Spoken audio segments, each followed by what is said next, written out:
നേതാക്കളുടെ സ്വാഭാവികമായും പ്രതിഷേധത്തിൽ ഞങ്ങൾ ഉയർത്തിക്കൊണ്ടുവരും.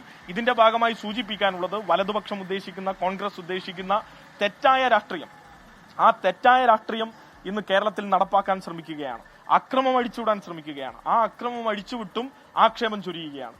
അക്രമവും ആക്ഷേപവും ഒരുമിച്ച് സമ്മിശ്രമാക്കി നമ്മൾക്കുള്ളിലേക്ക് കുത്തിയിറക്കി ജനങ്ങളെ തന്നെ ആകെ തെറ്റിദ്ധരിപ്പിക്കുന്ന വിധത്തിലാണ് പ്രവർത്തിച്ചുകൊണ്ടിരിക്കുന്നത്.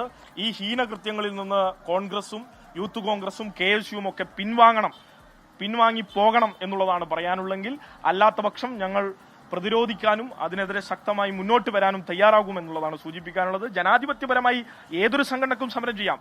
യാതൊരുവിധ അഭിപ്രായവും ഞങ്ങൾക്ക് അതുമായി ബന്ധപ്പെട്ടില്ല. ഞങ്ങളും സമരത്തിലൂടെ കടന്നു വന്ന സംഘടനയാണ്. സമരമാണ് ഞങ്ങളുടെ ജീവശ്വാസം. പക്ഷേ ആ സമരത്തെ ഒരു സമരാഭാസമായി ഉപയോഗിക്കാൻ, അക്രമ സമരമാക്കി മാറ്റാൻ, റെയിൽവേ സ്റ്റേഷൻ പോലുള്ള ഒരു സ്ഥലത്ത് സെക്യൂരിറ്റി ഇഷ്യൂ നിലനിൽക്കുന്ന സോളലിന്റെ പരിക്കൊണ്ട് അവർ ആശുപത്രിയിൽ പ്രവേശിപ്പിക്കപ്പെട്ടിരിക്കുകയാണ്.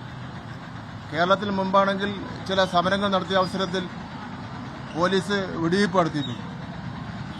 ആ വെടിവയ്പിൽ മരിച്ചവരുണ്ട്. ഡിവൈഎഫ്ഐക്ക് നേരെയാണ് വെടിവയ്പ് നടത്തിയത്. അതിന് കാരണക്കാരാണെന്ന് കരുതിയിരുന്ന ആൾക്കാർക്കെതിരെ പോലും, അന്ന് മന്ത്രിയായിരുന്ന ആൾക്കാർക്കെതിരെ പോലും ദേഹത്തൊരു പൂ പോലും വാരിയിടുന്നതിന് വേണ്ടി, ദേഹത്തൊരു പൂവിട്ടാൽ ഉണ്ടാകുന്ന ബുദ്ധിമുട്ട് പോലും ഉണ്ടാക്കുന്നതിന് വേണ്ടി അന്ന് കേരളത്തിലെ ഇടതുപക്ഷ മതേതര പ്രസ്ഥാനങ്ങൾ തയ്യാറായിട്ടില്ല. ഇത് തീക്കട്ട കൊണ്ട് തലചൊരുകയാണെന്നുള്ള വിവരം യൂത്ത് കോൺഗ്രസ് KSUക്കാർക്ക് നല്ല ബോധം വേണം. ഞങ്ങൾ എന്തായാലും പകരത്തിന് പകരം കാര്യങ്ങൾ കൈകാര്യം ചെയ്യുന്നതിന് വേണ്ടി ഞങ്ങൾ ആലോചിച്ചിട്ടില്ല.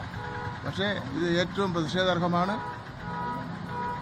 ഇതിൽ കേരളത്തിലെ ജനങ്ങൾ ഇതിൽ പ്രതിഷേധിക്കേണ്ട രീതിയിൽ പ്രതിഷേധിക്കും. ഒരു വനിതയ്ക്കാണ് ഈ ആക്രമണം ഉണ്ടായിരിക്കുന്നത്. മാഡം സോണിയാഗാന്ധിക്കാണ് ഇങ്ങനൊരു സംഭവം ഉണ്ടായെങ്കിൽ എങ്ങനെയായിരിക്കും കോൺഗ്രസ് പ്രതിഷേധിക്കുന്നത് എന്ന് സംബന്ധിച്ചിടത്തോളം കൂടി കോൺഗ്രസിന്റെ നേതൃത്വം വ്യക്തമാക്കുമെന്നാണ് ഞങ്ങൾ കരുതുന്നത്. ഈ സംഭവത്തിൽ വളരെ ശക്തമായി പ്രതിഷേധിക്കുകയാണ്. പ്രതിഷേധങ്ങളുടെ സ്വഭാവം ഒരു അക്രമത്തിലേക്ക് മാത്രമായി നീങ്ങുന്നുവെന്ന് തോന്നുന്നുണ്ട്. ഇടപെട്ടുകൊണ്ടിരിക്കുകയാണ്. ആ നിലയിലാണ് കോൺഗ്രസ് നേതൃത്വം ഇന്ന് ഇവരെ കയറൂരി വിട്ടിരിക്കുന്നത്.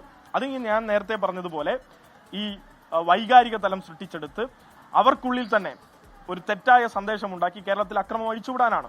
അതുകൊണ്ട് തന്നെ ശക്തമായി ഞങ്ങൾ അതിനെ പ്രതിരോധിക്കുമെന്ന് തന്നെയാണ് പറയാനുള്ളത്. ഇത് ആവർത്തിക്കാത്ത വണ്ണം തിരുത്തണം എന്നുള്ളതാണ് ആവശ്യപ്പെടാനുള്ളത്. ശക്തമായ പ്രതിഷേധവും അതിന്റെ ഭാഗമായി രേഖപ്പെടുത്തുകയാണ്. ലോകത്തെവിടെയായാലും ഏത് സമയത്തും 24 വാർത്തകളും ഓഗ്മെന്റഡ് റിയാലിറ്റി പാക്കേജുകളും എക്സ്പ്ലെയിനറുകളും വിശദമായി കാണാൻ ഞങ്ങളുടെ YouTube ചാനൽ നിങ്ങൾക്ക് സബ്സ്ക്രൈബ് ചെയ്യാം.